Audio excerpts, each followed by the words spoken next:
गुजरात विधानसभेच्या निवडणुकीमध्ये माननीय मोदीजींच्या नेतृत्वात भारतीय जनता पक्षाला एक अभूतपूर्व असा विजय मिळालेला आहे। सर्व प्रकारचे रेकॉर्ड हे भारतीय जनता पक्षाने तोडले आहेत आणि यात सर्वात महत्त्वाचं 27 वर्ष राज्य केल्यानंतर इतक्या रेकॉर्ड सीट्स जेव्हा जनता देते याचा अर्थ गुजरातच्या जनतेला हा विश्वास आहे की गुजरातमध्ये जे परिवर्तन झालं ते मोदीजींनी भारतीय जनता पक्षाने केलं आणि पुढेही भारतीय जनता पक्षच गुजरातच्या हिताचे निर्णय करू शकते। मोदीजींच्या नेतृत्वातच देश पुढे जाऊ शकतो हा विश्वास गुजरातच्या जनतेने या निवडणुकीच्या माध्यमातून या ठिकाणी दाखवलेला आहे।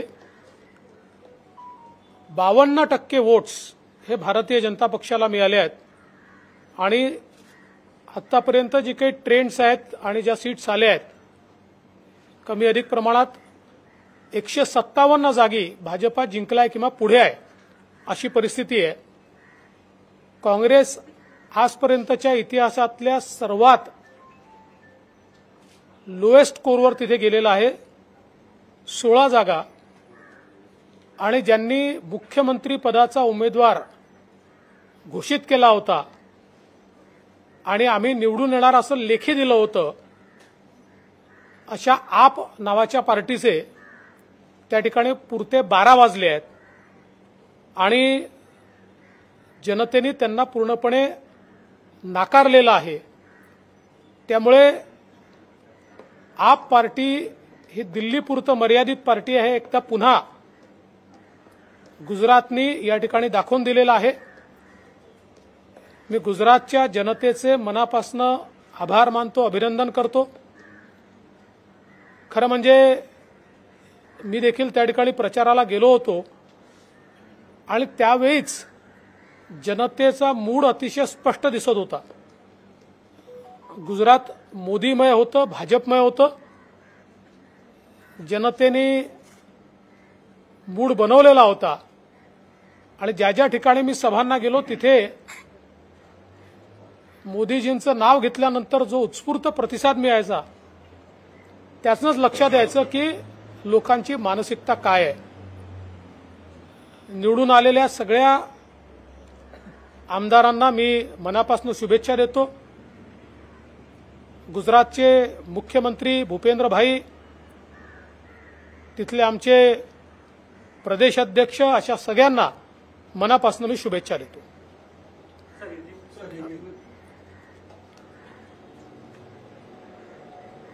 भारतीय जनता पार्टी ने प्रधानमंत्री मोदी जी के नेतृत्व में गुजरात में एक नया इतिहास रचा है। आज तक के सारे रिकॉर्ड तोड़कर 157 के करीब सीटें भारतीय जनता पार्टी ने वहां पर जीती है। एक अप्रत्याशित किंतु अपेक्षित विजय भारतीय जनता पार्टी को वहां पर प्राप्त हुआ है। 27 सालों के बाद फिर एक बार चुनाव को सामने भारतीय जनता पार्टी गई।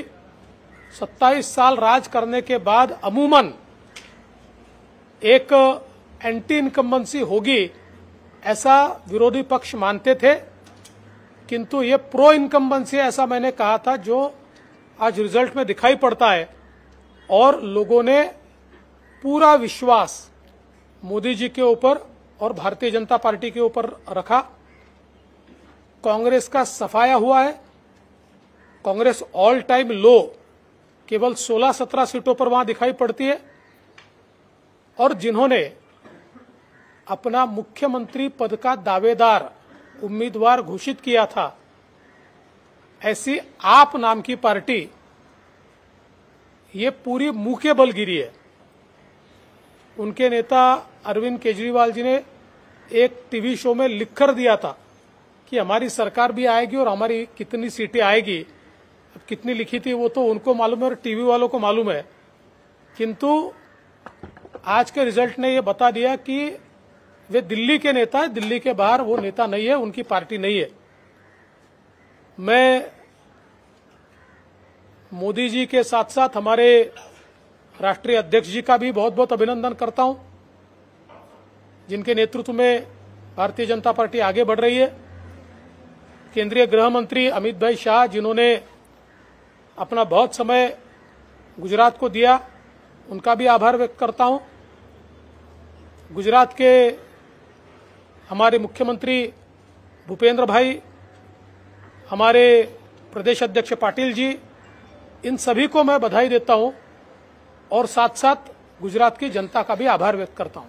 सर, उद्धव ठाकरे यांनी अभिनंदन केले, पण त्याच वेळेला ते असं म्हणतात की महाराष्ट्रातून नेलेले उद्योग फळले, अशी टीका पण केली त्यांनी। मी मागे देखील सांगितलं की उद्धवजींजवळ एक अस्त्र आहे, ते ब्रह्मास्त्रापेक्षा देखील जास्त प्रभावी आहे आणि ते म्हणजे टोमणे अस्त्र। त्यामुळे टोमणे मारल्याशिवाय त्यांचं कुठलं वाक्य पूर्ण होऊ शकत नाही। मला एकाच गोष्टीचा आनंद आहे की उद्योगाचं महत्त्व उद्धवजीला कळायला लागलं, कारण महाराष्ट्रातले उद्योग घालवणारेच ते आहेत। रिफायनरी सारखा महाराष्ट्रातला प्रोजेक्ट, जो देशातला सगळ्यात मोठा इन्व्हेस्टमेंटचा, सगळ्यात मोठा रोजगाराचा प्रोजेक्ट होता, तो माननीय उद्धवजींनी बाहेर घालवला। त्यामुळे मला असं वाटतं की खरं म्हणजे कधीतरी अशा प्रकारचा विजय मिळाल्यानंतर आपल्या विरोधी विचारांच्या लोकांचे तोंड भरून कौतुक करायचं असतं, पण अजून त्या मानसिकतेपर्यंत ते पोचलेले दिसत नाही। अजूनही जे काही महाराष्ट्रात घडलं त्याचा परिणाम त्याच्या मनावर मला दिसतोय। गुजरातमध्ये जितकं यश मिळालं तर हिमाचल प्रदेशमध्ये नेमकं काय झालं? हे खरं आहे की हिमाचल प्रदेशमध्ये अपेक्षित यश हे भारतीय जनता पक्षाला मिळालेलं नाही। हिमाचलमध्ये एक प्रथा राहिली आहे की दर 5 वर्षांनी त्या ठिकाणी सरकार बदलतं। यावर्षी आम्हाला अशी अपेक्षा होती की हा ट्रेंड आम्ही रोखू शकू। हिमाचलमध्ये मिळालेली मतं चांगली आहेत, जवळजवळ 42% भारतीय जनता पक्षाला आहे आणि आमच्यापेक्षा 1% मत जास्त काँग्रेसला, पण त्या 1%मुळे त्यांना त्या ठिकाणी मेजॉरिटी मिळाली आहे। त्यामुळे कुठेतरी मला असं वाटतं की या 5 वर्षाच्या कार्यकाळानंतर तो जो ट्रेंड आहे तो ट्रेंड बीट करता करता आम्ही राहिलो। 1% मतं जास्ती मिळाली असती तर तो ट्रेंड बीट झाला असता, पण तरी देखील सीट्स काही कमी मिळालेल्या नाहीत, चांगल्याच मिळालेल्या आहेत, वोट्सही चांगले मिळालेले आहेत। भारतीय जनता पार्टी त्या ठिकाणी अजून मेहनत करेल। भाजपचे काही बंडखोर उमेदवार गुजरातमध्ये, खास करून होशियार सिंग यांना तुम्ही मुंबईत भेटला होता। आता जर आकडे बघितले तर 5,000पेक्षा जास्त मतांनी ते आघाडीवर आहेत। गुजरातमध्ये देखील बिहार किंवा गोव्यासारखी काही विशेष जबाबदारी आपल्यावर दिली आहे काही अपक्ष किंवा सगळ्यांना बांधण्याची? माझ्यावर या क्षणी कुठलीही जबाबदारी नाही। मी होशियार सिंगजी यांना याकरता भेटलो की ते इथे होते, ते आजारी होते, लीलावतीमध्ये त्यांच्यावर उपचार चालले होते आणि ते उपचार संपवून ते घरी गेले होते। त्यामुळे मला आमचे राष्ट्रीय अध्यक्ष आणि आमचे तिथले मुख्यमंत्री यांनी सांगितलं की हे जरी बंडखोर म्हणून उभे राहिले असले तरी आपल्याशी संबंधित आहेत, आपल्या घरचे आहेत, त्यामुळे तुम्ही जाऊन त्यांची ख्याली खुशाली बघा, म्हणून मी त्यांना भेटायला गेलो।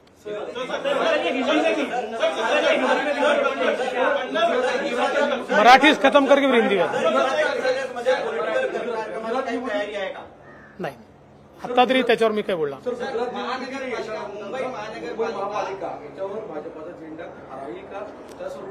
मुंबई महानगरपालिकेवर भारतीय जनता पार्टी, बाळासाहेबांची शिवसेना, आरपीआय आणि आमचे मित्र पक्ष असा ही जी आमची महायुती आहे, या आमच्या महायुतीचा झेंडा निश्चितपणे लागेल हा मला विश्वास आहे। कर्नाटक बँकेकडे खाती तुम्ही दिली, ते कुठेतरी झटपेवर बीट सोडण्यासारखं। खरं म्हणजे दादांनी जर नीट माहिती घेतली असती तर दादांनी हे वक्तव्य केलं नसतं। आता मला त्याची माहितीच आपल्याला द्यावी लागेल की नेमकं काय घडलंय।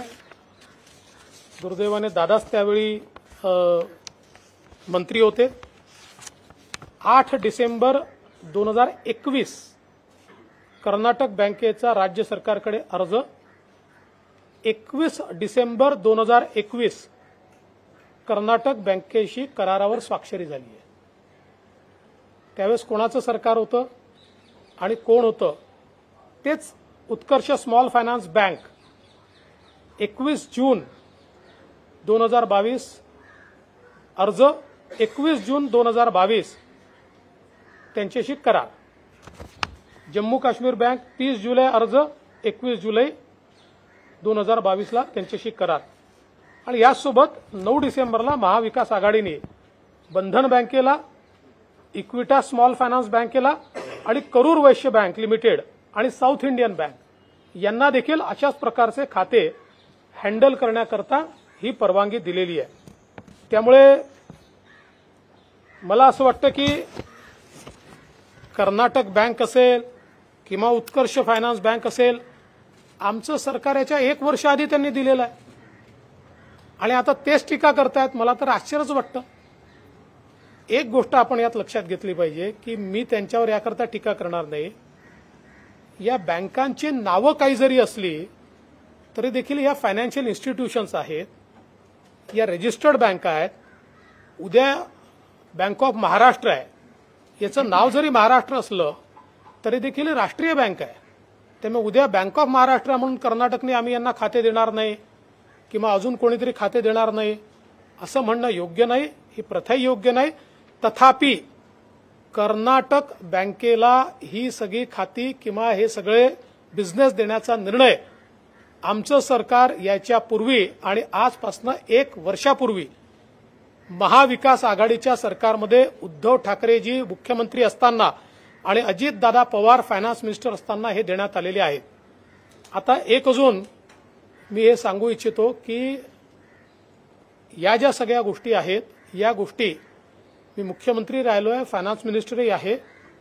फायनान्स मिनिस्ट्री जी आहे ही आरबीआयच्या नियमानुसार करत असते आणि आरबीआयच्या रिकमेंडेशन अनुसार करत असते.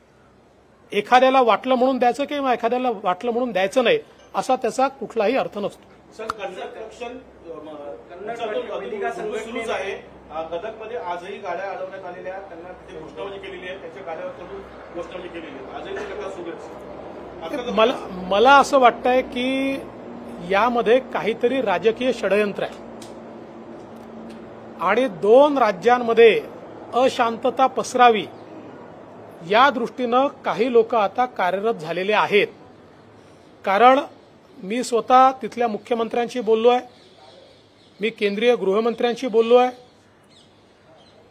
केंद्रीय गृहमंत्र्यांच्या माध्यमातून कर्नाटकशी देखील जे काही बोलणं व्हायचं आहे ते झालेलं आहे आणि दोन्ही राज्यांनी शांतता कुठेही कमी होऊ द्यायची नाही असा निर्णय केलेला आहे. त्यानंतर या काही घटना काही ठिकाणी होत आहेत, सगळीकडे होत आहेत असं नाहीये, काही ठिकाणी होत आहेत.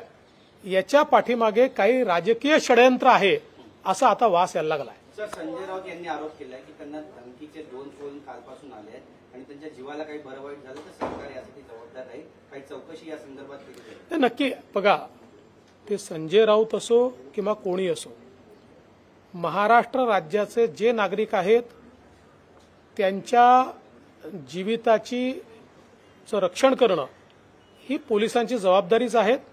पोलिसांना आम्ही निश्चित सांगू कुठले फोन येत आहेत, काय फोन येत आहेत आणि त्याकरता जी काही त्या ठिकाणी काळजी घ्यायची ती काळजी घेतली जाईल.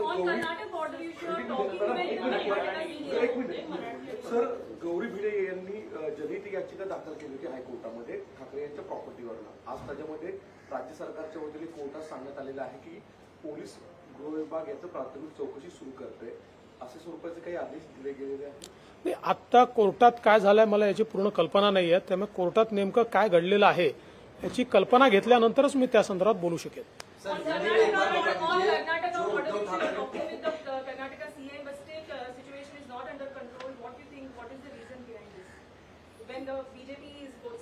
मुझे ऐसा लगता है कि अब एक प्रकार का राजनीतिक षड्यंत्र चल रहा है.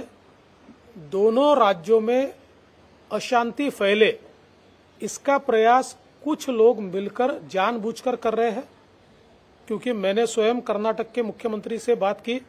कर्नाटक के मुख्यमंत्री जी ने आश्वस्त किया कि ऐसी कार्रवाई नहीं होने देंगे, अगर कोई करेगा तो उसके ऊपर वो कार्रवाई करेंगे। हमारे यहाँ भी कुछ लोगों ने ऐसा काम किया तो हमने उनको रोकने का प्रयास किया, उनको हमने यहाँ पर रोका है। ऐसी महाराष्ट्र में भी घटनाएं हमने नहीं होने दी है। मैंने गृह मंत्री जी से भी बात की है, संभवतः गृह मंत्री जी की वहां पर भी बात हुई होगी, और इसके बावजूद कुछ जगहों पर जानबूझकर ऐसी घटनाएं करके एक नैरेटिव तैयार करने का काम जो हो रहा है, हम इसकी ओर ध्यान दे रहे हैं।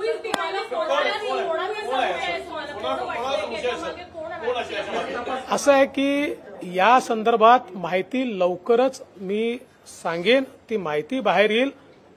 काही ठिकाणची माहिती आता माझ्यापर्यंत पोहोचली आहे, पूर्ण माहिती जोपर्यंत माझ्याकडे येत नाही मी बोलणार नाही। सर, उद्धव जी ने जो पत्र लिखा है, बधाई दी है गुजरात चुनाव को लेकर, उसमें तंज भी कसा है कहीं न कहीं, इस पर क्या कहना है? देखिए, व्यक्ति जब आहत होता है, व्यक्ति जब निराश होता है, तब उसमें अपने विरोधियों को जब यश मिलता है तो उसको स्वीकारने की हिम्मत नहीं होती।